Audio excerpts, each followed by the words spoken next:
On attaque la dernière partie où on va ajouter un dernier effet, un dernier plugin. Donc encore CTRL Y pour un solide. Et on rajoute effet, trapcode et particular. C'est assez fréquent que lorsqu'on a un détourage et une incrustation, on rajoute des particules pour avoir un effet de réalisme plus avancé. Ensuite, on joue sur la colorimétrie et les contrastes et on a vraiment l'impression d'une incrustation réelle. Pour Trapcode, on va pas tout réinventer puisqu'il existe des presets dans Effets, vous tapez Trapcode et là vous avez des presets HD. Donc il y a pas mal de presets très pratiques. Pour cet exemple, je me suis très fortement inspiré du preset Snow Night 2. Donc maintenant je vais vous expliquer les paramètres que j'ai changés pour avoir ces effets de sphères glow avec des opacités différentes. Donc pour particules, j'ai mis 300 particules par seconde, ce qui reste quand même assez conséquent, il y a quand même pas mal de particules. J'ai changé emitter size X, Y, Z. Alors j'explique ce que c'est les emitter size. C'est l'espace où vont être réparties vos particules. Donc supposons dans cet exemple on a 300 particules par seconde. Je les mets dans un espace de environ 2000 par 1000 par 2000, donc une espèce de volume rectangulaire pour bien qu'elle couvre tout l'espace de ma zone de travail. Ensuite, dans life en secondes, j'ai mis 2, donc toutes les 2 secondes, la particule meurt. Life random, j'ai mis 30 pour que ça soit assez aléatoire de la façon où elle meurt. Pour la taille, j'ai mis 17. Chaque particule a une taille de 17. Et pareil, pour la taille aléatoire, j'ai mis 100. Ça veut dire que aucune particule n'a une taille identique, ou du moins très rarement. En opacité, c'est pareil, j'ai mis 100, et en opacité random, donc l'opacité aléatoire, j'ai mis 100. Comme ça, chaque particule est différente au niveau de son opacité. Pour la couleur, j'ai rien changé. Set de couleur at birth, ça veut dire à la naissance de la particule, elle sera de couleur blanche. Pas de random pour la couleur, rien, j'ai laissé blanc. Après, encore une fois, il y a beaucoup d'options. Je vais pas tout expliquer. Il faudrait faire un tuto complet sur Trapcode Particular. Encore une fois, si ça vous branche, n'hésitez pas à me le dire. Dans l'onglet physique, j'ai changé la gravité parce que la neige tombait trop drue au sol. Elle avait une gravité assez importante. Vous pouvez voir ici, ça va de 0 à 1000 en gravité. Et je l'ai descendu à 90. Autant dire qu'elle descend très lentement. J'avais envie de particules qui stagnent un petit peu dans l'air. Donc voilà, c'est ici qu'il faut bouger. Dans Air, vous avez tous les paramètres de l'air, le vent, X, Y, Z, etc.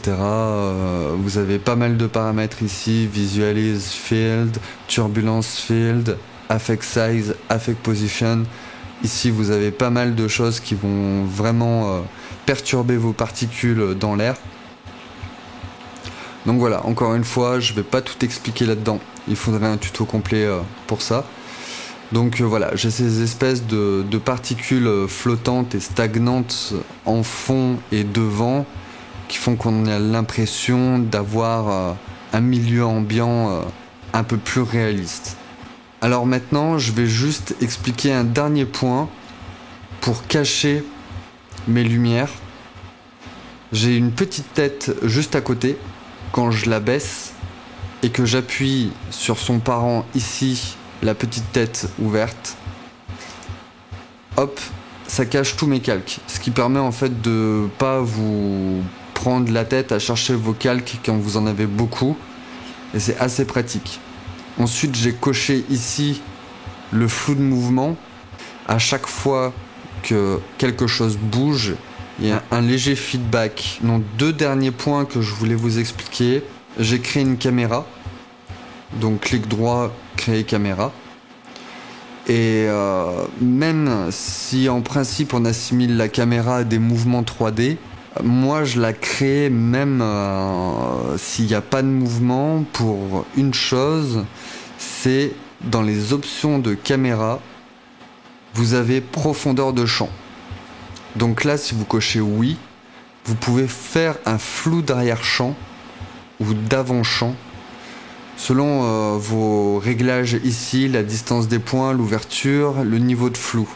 Ce qui permet d'avoir un meilleur réalisme sur ce qui permet de focuser plus précisément ce que vous avez envie de filmer. Et donc ça floute automatiquement tous les contours d'arrière-plan. Et donc ça vous donne, comme son nom l'indique, une profondeur de champ. Deuxième point que je voulais vous expliquer, quand Plexus et Optical Flares sont sur mes doigts en face, visibles, il n'y a pas de souci, tous les traits se rejoignent, il y a une triangulation, il y a Optical Flares qui est sur mes doigts. Seulement quand j'ai la face arrière de ma main, logiquement, on ne doit plus voir les traits et on doit voir que la brillance d'Optical Flares sur mes doigts et pas son foyer. Donc pour ça, certains mettent des masques pour pouvoir masquer toutes les zones où ils veulent pas que les particules et lumières apparaissent. Dans un suivi de mouvement, c'est assez compliqué de faire des masques, je trouve. Après, si je me trompe et s'il y en a qui ont des solutions, encore une fois, je suis preneur. Et en fait, pour éviter de faire des masques, j'ai tout simplement coupé les solides à l'endroit clé où la main passe de face avant à face arrière pour mettre la partie du solide concerné dessous ma séquence, pour que ma séquence prenne le dessus sur les particules et les lumières. Pour couper un solide ou une séquence, CTRL SHIFT D. Donc voilà, et vous faites glisser simplement votre ligne dans la timeline en dessous de la séquence. Voilà, merci, c'est la fin de ce tuto. Merci encore de m'avoir écouté et j'attends vos commentaires s'il y a des choses que vous n'avez pas compris pour que je puisse vous les expliquer. Et si vous avez des demandes en quoi que ce soit, n'hésitez surtout pas à m'envoyer des messages et un petit j'aime fait toujours plaisir. Bye bye.